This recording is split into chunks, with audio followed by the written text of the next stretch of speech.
I'm going to talk to you about navigating strong differences in opinion. This is more important than ever because our world is becoming so polarized. It is affecting families, it is affecting relationships between parent and child, sometimes between spouses. I know people who have lost very good friends because they differ politically on a topic. Uh, this is sad. It's not the way that it used to be.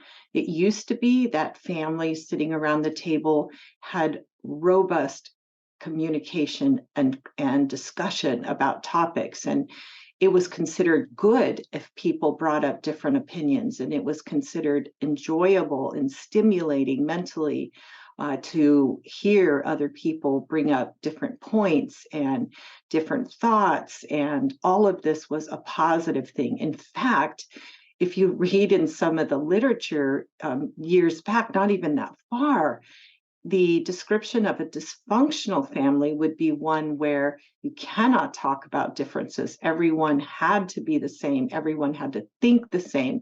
And if you didn't think the same, people got angry and they shut you down and they cut you off and they demanded that you think like them and be like them and agree with them. And if you didn't, you were just treated horribly and labeled. And we're getting back to that, and it's considered healthy or normal, and it's not. It is not good. So we really need to kind of be prepared for how we're going to do that. And this could be a friend, it could be a coworker, it could be a relative, it could be a spouse, it could be a child, it could be a sibling.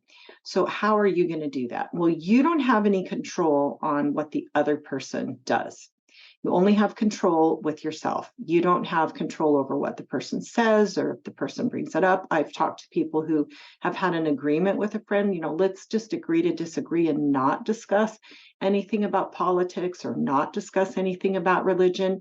And yet that other friend would just continually bring it up and disregard that boundary or that agreement. And so it kept the friendship from being able to continue. You don't want to be that person. You want to be the one who is trying to resolve or retain the relationship and through respecting the person and considering how valuable the person is to you. Now, it doesn't mean you have to keep a toxic relationship or that you could choose to spend less time maybe with somebody who doesn't agree with you or doesn't think like-minded. Maybe you're not going to like the same activities or the same things to go to. Maybe you want to go to different churches, different events.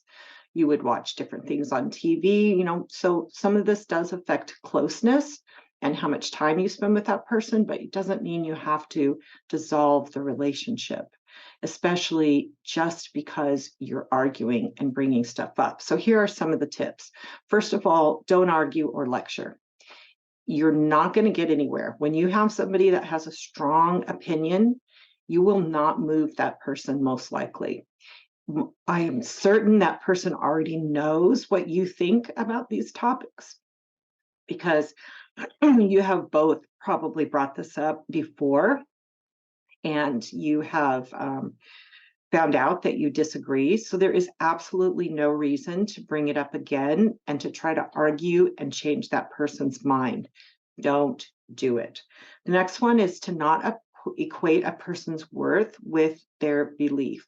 You don't want to start labeling that person as stupid or ignorant because then you're going to look down on that person and you're going to treat that person differently and you're going to think differently about that person, and recognizing that is not how you want to view this person and how you want to treat them. The next one is don't bring up things that you know are going to bring up dissension. You don't want to wear a t-shirt when you're going to meet this person for lunch that you know is going to be offensive and that is going to get that person upset. That is provoking. And you don't need to do that. There is no reason for that. It's not going to change anything. It's just going to cause a problem.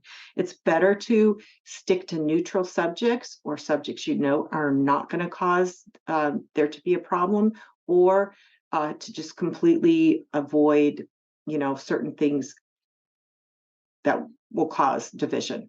So you want to recognize that if you respect the relationship and you want to continue it, and maybe you have to have that agreement that says, hey, let's agree not to talk about politics. Let's agree not to talk about certain things. Next one is keep it short. If you have to say something, you want to keep it short. You want to use I messages. I feel differently. I don't see it that way. Like I just have a different perspective. I've never been able to see that as a viable option. Like I'm not there. I can't agree with you.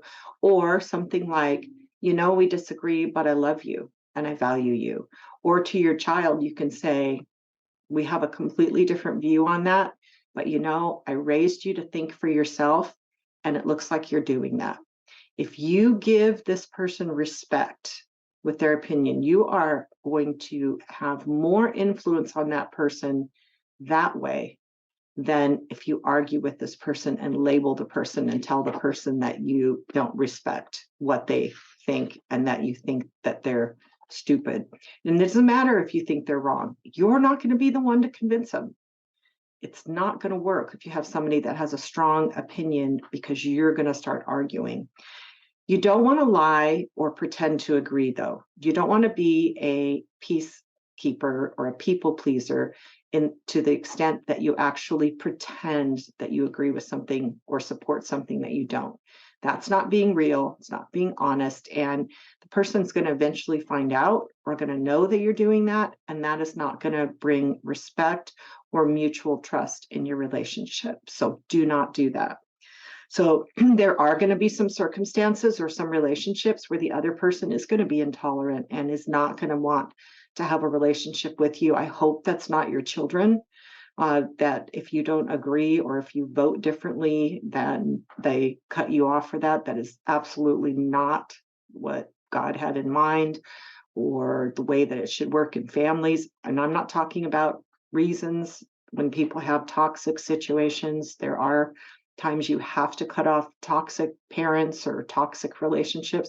I'm not talking about this here. I'm talking about cutting off relationships for differences of opinion, and that we should value our relationships and love and respect our family members and our good friends more than that. So no matter what, you can't control other people, but don't let it be you that is the reason that the relationship can't continue. Proverbs 18:19 in the New American Standard Bible says, a brother offended is harder to be won than a strong city, and contentions are like the bars of a citadel.